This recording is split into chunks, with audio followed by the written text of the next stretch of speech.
So learning to swim, one of the ways that I teach adult triathletes to learn to swim or to improve their swimming is from the inside out. And so that means we learn what to do with our body first, and then we figure out what to do with our arms and our legs. The reason for that is because if you don't know how to hold your body position right, your arms and your legs will then move in a way to keep you up rather than move you forward. So you expend a lot of energy just trying to stay up in the water and you're not getting any forward movement. So the first thing you want to do is to learn kind of how to hold the body position and what we're thinking about with that. So as many of you probably know, when we're swimming, a huge issue, especially for triathletes, is that our feet sink. And so we end up swimming like this through the water, and a lot of our energy goes towards trying to figure out how to keep our feet up.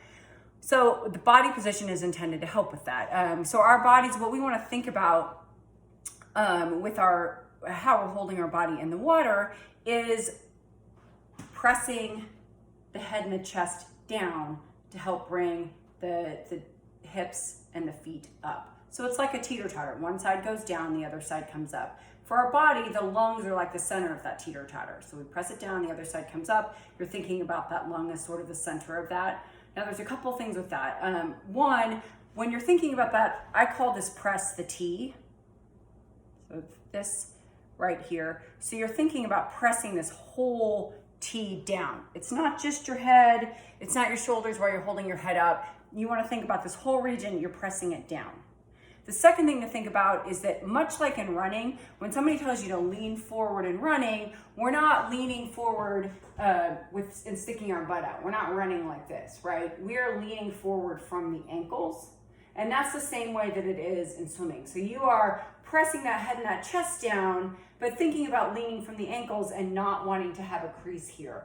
In the drill that I'm going to show you, a good cue for that to make sure that you're not creasing here is to put your hands here in our first drill, because it's going to help you make sure that you're pressing and you're not bending here. A lot of triathletes tend to have that cycle kick where it's like this, and we're trying to get rid of that. It doesn't help. It's certainly not what we're looking for here. So really you're thinking more about staying straight through those hips, pressing the head and the chest down, lungs are the center of that teeter-totter, hands are down by your side, and then we're just going to lightly kick. That's going to help you understand how to start pressing that head and that chest down to elevate the hips and the feet.